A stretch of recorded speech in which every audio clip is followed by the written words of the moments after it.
बिस्मिल्लाहिर्रहमानिर्रहीम। अस्सलाम वालेकुम रहमतुल्लाहि व बरकातुहू। उम्मीद है तमाम नाज़रीन खैराफियत से होंगे।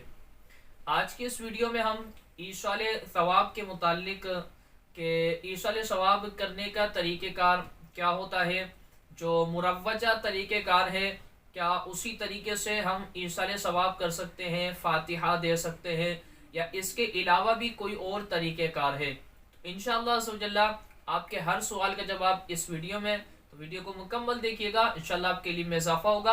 चैनल पर नए इसको सब्सक्राइब कर कर बेल आइकन पर क्लिक कर दें, इंशाल्लाह इस तरह की इन्फॉर्मेटिव वीडियोस आप तक पहुंचती रहेगी।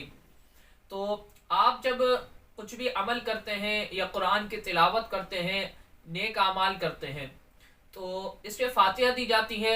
जो लोग फातिहा खानी कराते हैं, अब फातिहा खानी का तरीका जैसे एक मुरव्वजा ये है कि चारों कुल पढ़ी जाती हैं, सूरह फातिहा पढ़ी जाती है, अलिफ लाम मीम मुफ़्लिहून तक, इसके बाद आखिर के अंदर चंद आयात पढ़ी जाती हैं, उसके बाद फिर दुआ मांगी जाती है।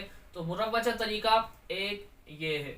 इसके अलावा ये है कि आपने एक मरतबा सूरह फातिहा, एक मरतबा आपने आयतुल कुर्सी और 3 बार सूरह इखलास अव्वल आखिर 11 मरतबा दुरूद पाक पढ़ ली। एक तरीक़ेकार ये भी है। तो अगर कोई शख्स इन तरीक़ों से हटकर, कोई मिसाल के तौर पर एक बार सूरह फातिहा 3 बार सूरह इखलास पढ़कर ईसाल सवाब करता है, फातिहा देता है, तो उससे भी फातिहा खानी हो जाएगी।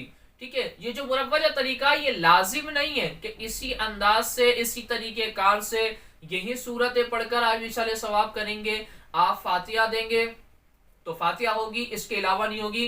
ये जो कॉन्सेप्ट है लोगों का बिल्कुल गलत है, ये बिल्कुल दुरुस्त नहीं है। शरीयत मुताहरा की इसमें कोई कैद नहीं लगाई गई कि अंदाज जो मुरव्वजा है उसी तरीके से आपने फातिहा देनी है।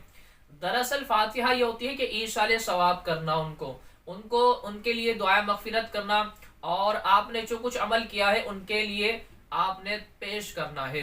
अब आप चाहे तो आप सिर्फ 3 कुल पढ़कर भी ये अमल कर सकते हैं। ठीक है, तो आप जैसे आपके लिए आसानी हो, जितना कुरान आपके लिए पढ़ना आसान हो, आप उतना पढ़कर आप ईसाल सवाब फातिहा खानी कर सकते हैं। आपके लिए कोई इसमें कैद नहीं है।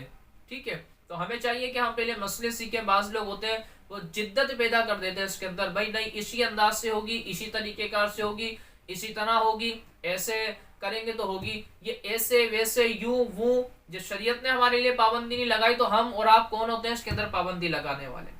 ठीक है, तो इसमें कोई मुज़ायका नहीं है, आप जिस अंदाज से देना चाहे दें। जैसे कि अब रजबुल मुरज्जब के अंदर आप कुंडे बनाते हैं, ठीक है, इसमें खीर भी बनाई जाती है, पूरी बनाई जाती है। अब ये कहते हैं कि कुंडे जो बनाए जाते हैं उसको आप है ना घर से बाहर नहीं निकाल सकते, या इसको वो नहीं खा सकते, ये नहीं खा सकते, ऐसे नहीं कर सकते, वैसे नहीं कर सकते।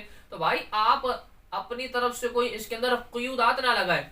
शरीयत ने इसमें कोई क़ुयूदात नहीं लगाई है, कोई कैद नहीं लगाई है।